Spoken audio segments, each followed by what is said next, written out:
Eternal. This is my wife.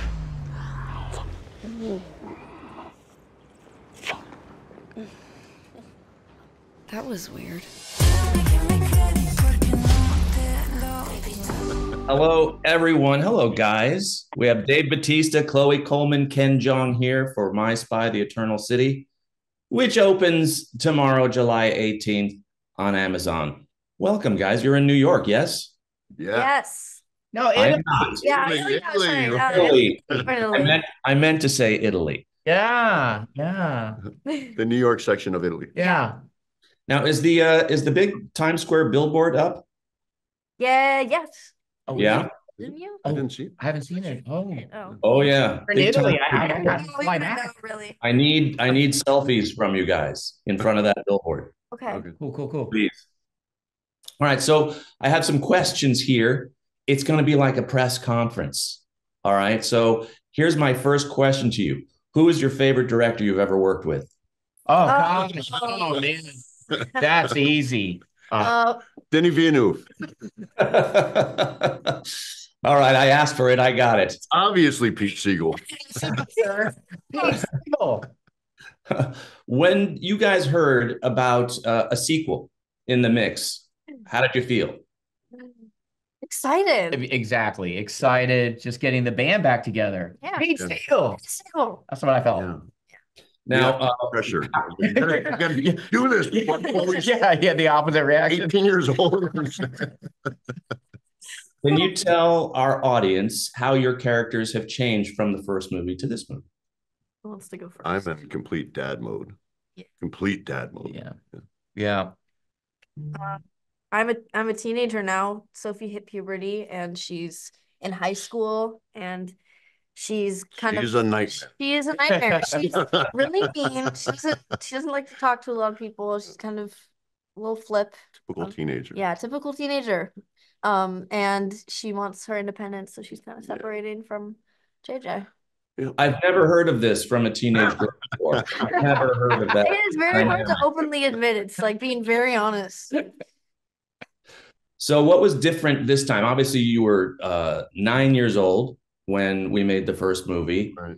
And Ken and Dave, you were respectively 5 years younger. What's different this time around? It's bigger. It's better. It's funnier. It's I don't know. There's a shorthand that we all have, particularly starting with you, that we could just kind of in a great way read each other's minds of where to go creatively, where you wanted us to go as characters, where we wanted to go as artists. And I just felt like we're always moving in sync. And that's the fun part of making a movie and collaborating, especially doing this in Italy and in Cape Town, South Africa. That's what made it very special for me. What was filming in South Africa like? The best. Oh, It was incredible. It could always be that good. Yeah. I don't remember. Did any of you go on a safari? Yes, we all we went on a safari. I am the only one who didn't go on a safari because I remember I had the one weekend off and I was trained. That's right. It was like he barely had any time off. Yeah. It was Easter weekend, I think. Yeah, we all just kind of and everyone went off to the Serengeti. Abandoned me. We're going on safari. You're going. Exactly. Rest, old guy. Get your rest. There's a lot of action in this movie. Let's talk about that for a second. How much training did you guys have to do? And Ken, you did some stunt work too, hanging, which was not easy. He worked the hardest out of all. Very strenuous. In my whole life. I didn't have to train at all. Watching Dave do this and working with the stunt coordinators was amazing to watch, because as a fan of Dave, from the WWE, and then him just segueing seamlessly to this. Oh, I'll take over, or I can do this part. Watching that, it's incredible to watch, and shout out to Flula as well. Yeah, who did an amazing job. So underrated, so good, so happy for him. Yeah.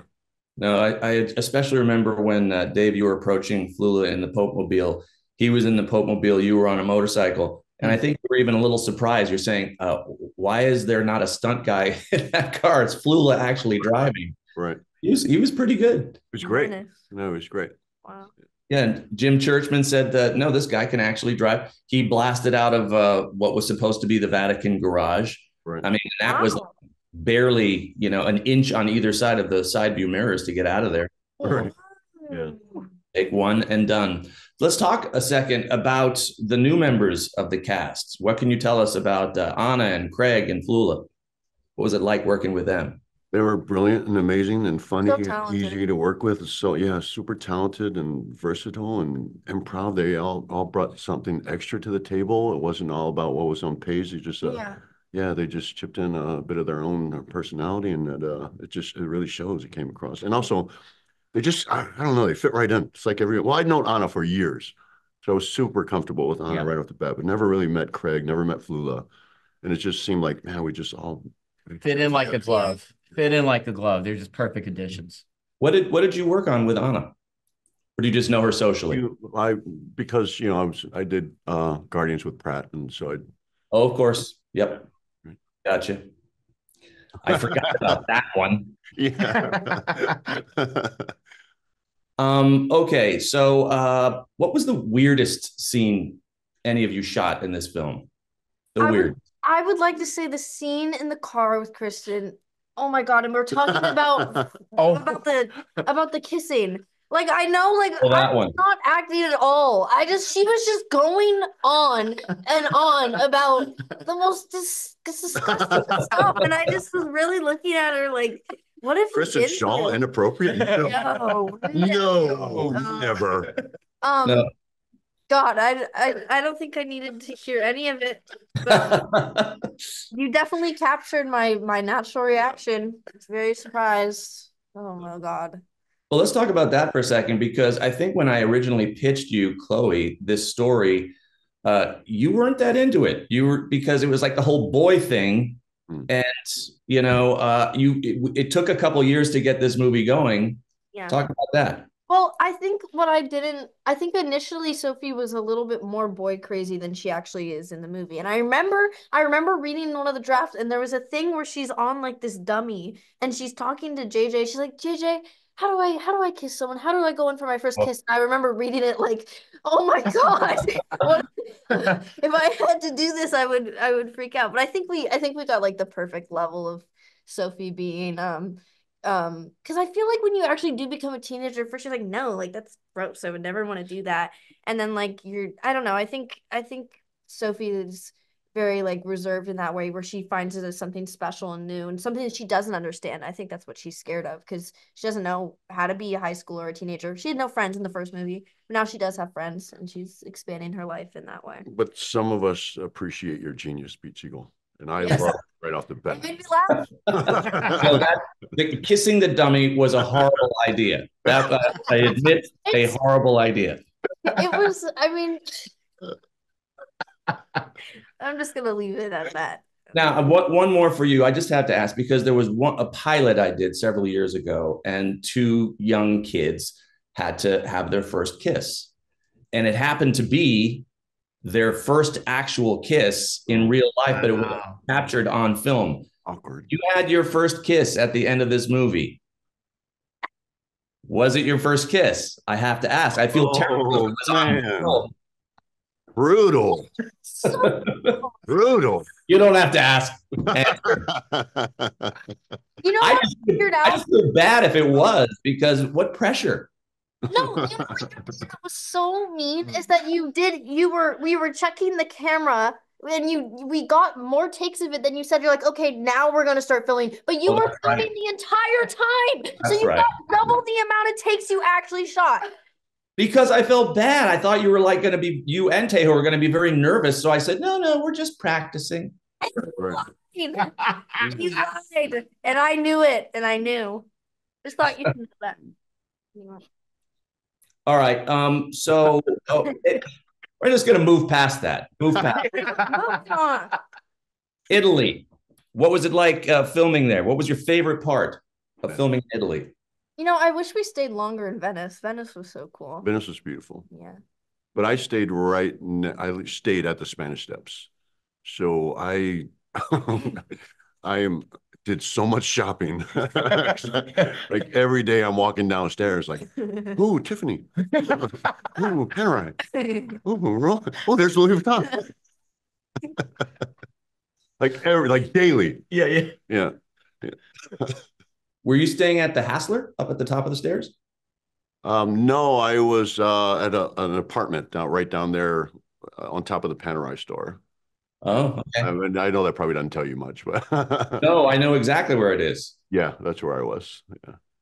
Yeah. And so Ken, because of scheduling, we had to shoot the scene with you and Kristen at the bottom of the stairs in separate pieces. It was seamless. I mean, that's movie magic because Kristen couldn't be there in Italy. And when you see the scene, it's as if she's right there. You would never know. So her angle was we filmed her in Cape Town, but she couldn't schedule-wise come with us to Rome. So when we turned the camera around, you were in the Spanish Steps. That was incredible. Yeah. Actually cut together. It cut together so well. I totally forgot that. Do you think it would? I didn't even notice. Yeah. You never know. You never know. Yeah, you would never know. Yeah, it was amazing. So Very smart guy. Director's really smart. Dave and I agree. That's the point of all this. okay, so let's see. The question that they asked me to ask, and so I'm going to ask it, but I take no responsibility. Did anyone steal anything from the set? Wow. Yeah, I know. Weird. Interesting. That's a new one. Did that come from you or HR? I definitely have a shirt. You definitely have a shirt. Yeah. I always and pants. And pants. Maybe some shoes. You know, I learned when they I didn't steal it. It was happy accident. Yeah. Remember when they had Planet Hollywood? They're not going to fit anyone else. Okay, it was just happened organically. Remember when they had Planet Hollywoods? And we would go around, and sometimes I would go into the restaurant and they'd have props from movies, and I'd see props from some of my movies, and I thought, wait a minute, I should be taking props from some of my movies. I could see you asking, hey, I actually directed this. Could I take some of these home? Would that be okay? Okay, look, I have one right here. Oh, look at that. What is this? That's mine. That's mine. The burner phone. Oh, that's yes. Phone. Actually, can I take that? Now I'm going to have the police from Amazon call and knock on my door and say, I want that back. I also have a jacket. he's confessing. He's like all the clothes. He's got a written list right there. It's like, wow. Yeah. But I think your jacket that one was given to me, the one that you wore. Well, because you said you liked it, so I had them go get you one. Oh, but you took one too. Maybe. I guess it was a good question that they wrote. All right. So if there was a confession than an interview, Pete, in my opinion. You're really putting us on blast. Yeah. Yes. If we were fortunate enough to do a third, just off the top of your head, where I need story ideas, what would it be? I mean, Sophie's got to be in college, right? Or senior year of high school, like graduating. Where do I go to college? Because that's a stressful point in life, is figuring out where you're going to go to school. Yeah, I guess it depends on when Amazon pulls the trigger. Yeah. Would there be a wedding involved somewhere? Huh? Would there be a wedding involved for Mr. Kim? Oh yeah. That would be incredible. Not to spoil anything away, but I can't. Yeah. You can't talk about what it is. That's incredible. Just throwing that out there. Maybe that's the funniest story. wedding of all time. Maybe that's the story. Oh man. All right, so Ken, something would happen frequently when we were in Cape Town, and then I think also in Rome, when Craig would seek out these clubs, bars that had a piano. Yes. And he would go in and start playing, and then he would call you and describe what would happen. Craig is like the Pied Piper of music globally. He will call me. He would call me like, I don't know, like 11 or maybe, hey man, Ken, And we go way back, like 25 years from stand-up. Hey, Ken, you want to join me? I'm doing a pop-up show here.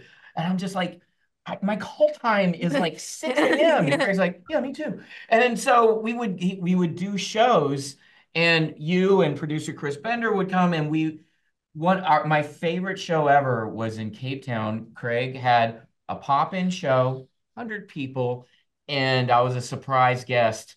And then just Craig broke out into the song because he is a genius musician, and he played Casey and JoJo's all my life. And it's somewhere on my Instagram to see all 100 people just sing the song. Craig and I, we've been fortunate to perform all over the world, and we looked at each other. This is like our favorite live moment I think we've ever had in our careers. It was Chris and I would show up when we would hear that you guys were getting together at like 10 o'clock or 11 o'clock at night on a school night. Right. And on a school night. The place would be empty at first. Yeah. And then when you guys started, slowly but surely, the crowd would build. And one time, and I didn't go to the one where it happened, but I saw pictures. The crowd spilled out to the street. And like halfway down the block, it was just like an incredible flash mob. You know, and you guys were leading it. It was unbelievable. It was a flash mob of fun. And Craig, again, that to me, it kind of underscores the pure joy of just filming this. I mean, I think that flash mob just represents how much fun we had for 3 months. And it was like that nonstop. It was such a family, a genuine, quoting Dave, the genuine chosen family feel, you know, led by you guys. And it's, again, an embarrassment of riches, you know, from my point of view. Well, I saw Anna Faris was on a talk show yesterday, and she said, because of the closeness of all you guys, all of us, it was almost a little intimidating. You know, how do you become the new member of the family? But I thought she fit in beautifully, and Flula and Craig. Agreed, like a glove. Effortlessly. All 3 of them did. Yeah, they were just perfect additions, you know, on camera and off. I think everyone feels like that when they're coming into something new and there's already an established cast, already established camaraderie. Yeah. You know, it's kind of a natural feeling, but she fit right in. That was in her head. Yeah. Absolutely. Well, you guys were amazing. It was an amazing experience, very cathartic for me with my family's involvement in the actual school choir. We had a lot of choir members at USC last night watching it, and they had a blast. Wow. So, I love you guys. I want to thank you. Love you, Pete. Love you so much, Pete. And everyone else out there, remember to tune in to my spot, The Eternal City. Tomorrow, I guess, crack of dawn, whenever it's right. Yeah. Time to watch a movie at the crack of dawn. Right. Good morning. All right, guys. I'll see you, Pete. Love you, Pete. Love you. Love you too. Bye.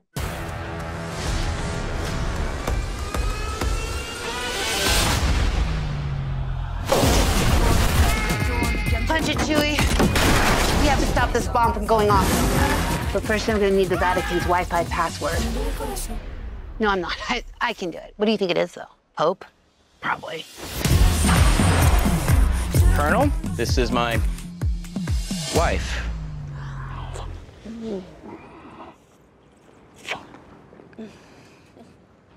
That was weird.